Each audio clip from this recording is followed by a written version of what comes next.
morning, hello, and welcome. Good morning, good morning, good morning. Great to be here again this morning. It's sports this morning, of course, reaching you live from Lagos. Well, it's a midweek edition and so much to talk about today, but it will be as exciting and detailed as always on the show. I promise you that.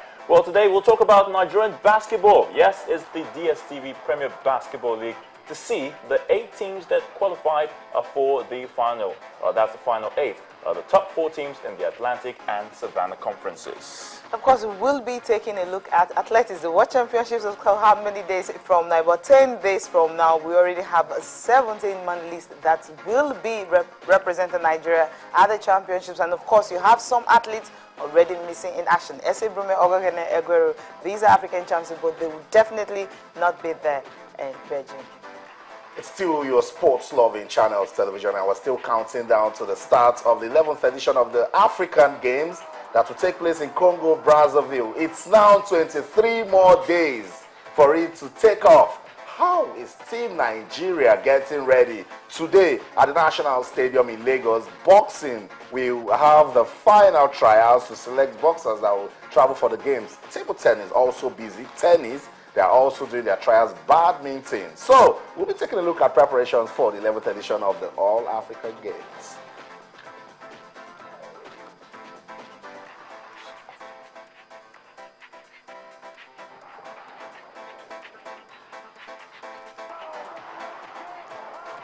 Okay, so it's the All-African Games and we're counting down. Hey, but guys, are we forgetting something? You're supposed to say our names. The people need to know who we are. I'm yours truly, Ayotunde Balogun. And of course, I'm Cecilia. I'm Austin Okonakwan. Always an exciting world of sports, and that's what we're going to be part of today. The fun that goes down in your world of sports. Well, talking about basketball, I'm so excited because we're talking about the All-Africa Games, and I'm sure the basketball event is also going to be something that Nigeria should be really taking something serious, in terms of preparation. But of course, before then, we're talking about the basketball league, and so much is happening. The Atlantic conferences and the Savannah conferences, big teams, well. You have some big teams that are into the final 8. Into the final 8. Games started on Monday. Yeah. And yesterday, some action packed at the Endo Sports Hall of the National Stadium. Of course, the volleyball teams did, this time around did not actually disrupt them from playing their games. And at the end of the day, of course, Islanders were able to win their first game because their first game of the final 8 playoffs. Their first game, they lost that one. So the second one, that's what they won against Customs. Well, it wasn't really a high-scoring game, so to speak. But at the end of the day, Islanders, of course, being able to get that their win was what was really important. They seem to be the shining light for me. I mean, well, there are the because teams, they have their own home ground, the Kano Palaces of this world. I'm looking at, by the time the All-Africa Games comes up, when we take in some players, from these teams, they will definitely, blend well and give us a good outing. Yeah, we're definitely waiting for MBBF, of course. Right now, you don't even have the finalists for the basketball players that will be representing Nigeria.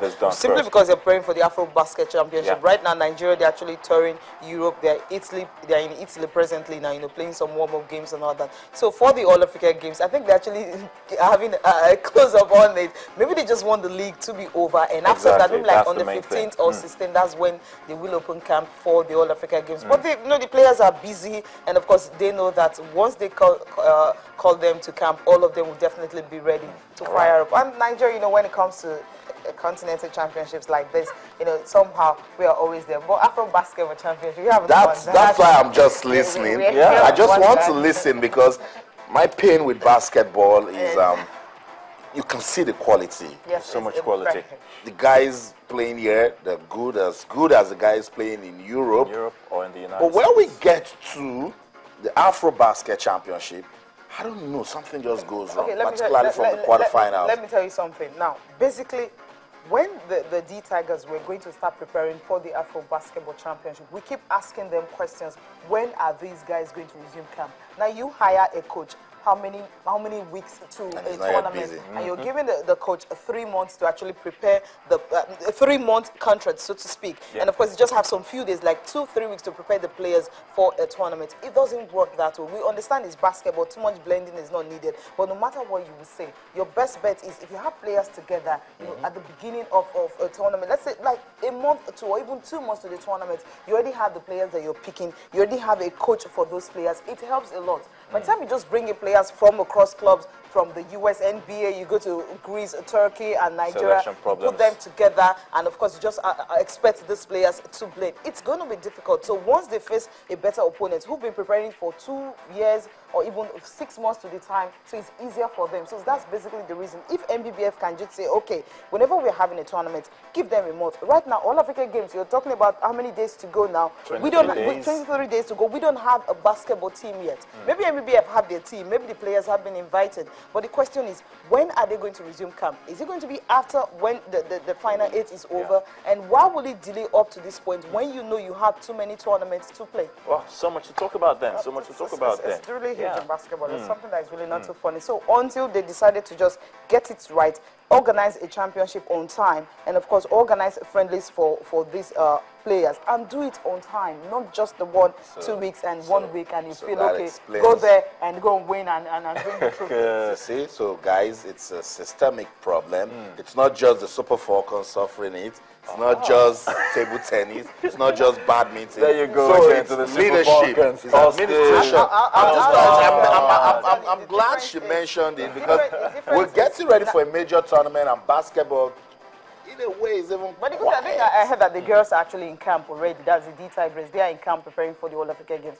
But for the guys, maybe because of the final 8, I think that's the reason. Because, you know, the girls finished the league on time, you know, before the guys started. And, of course, when you're using just one indoor sports hall for all the games at the nationals, okay, you just have to wait for one to finish before the next one starts. Put that into that systemic problem. You know, infrastructure. National stadium. Is the national stadium that is begging to be renovated or be used again, and then volleyball, we need to share the indoor sports hall with basketball and maybe handball. We go there and boxing. Okay, can we talk some good news? Athletics, of course. Can we talk some good news, because the basketball is becoming boring now. Okay. You know, talking about athletics, you know, the team Nigeria actually preparing. And you remember when we actually spoke with the technical director of Athletics Federation of Nigeria, it says that they're going to employ some technical things to actually, you know, bring in athletes that will compete, and it's not going to be jamboree. And of course, his words, well, let me use the word, came to pass, because at the end of the year, just have out of that 23-man list we actually, you know, talked about last week, you have 17 right now. And surprisingly, you're having some athletes who we feel okay can actually be at the podium. They're not there. Ese Brume, of course, no long jump right now for Nigeria at Beijing Championships.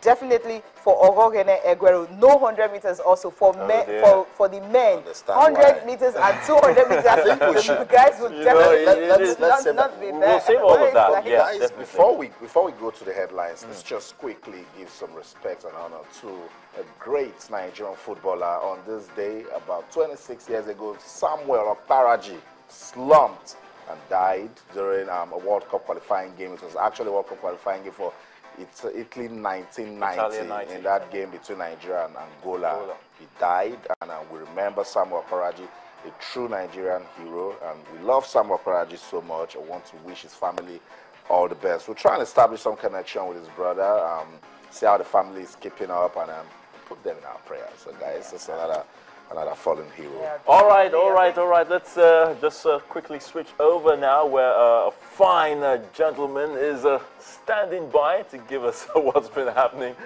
in the news. Olumide Macaulay, great to have you. Good to be here, Ayo. Thank you very much. Yes, CC, Austin. I've missed you. I've missed you for a while. Yeah, where have you been? Trying to prep up your agents, get a good deal. Please, see who can sign you. Not again. Can I ask you a question? No, he's actually a big a basketball fan. Can I ask you a question? Please. So, what's your favorite club in Nigeria? Which? Okay. Okay, you have Islanders, basketball. You're trying to put me on the spot. Okay. Like, I don't know Liverpool. You I love know basketball. that. You love basketball. Because he was actually telling me that. Well, Liverpool, I don't think they don't have a basketball When club. Liverpool is about 6 or 8 on the table, look for Olumide. You won't see him to talk Liverpool. Liverpool gets to win one game, and Olumide, Austin, why is he not on the bulletin? What's going on? Match day 1. Because you guys are biased against Liverpool. But no. that later. Let's bring the headlines to viewers. All right then.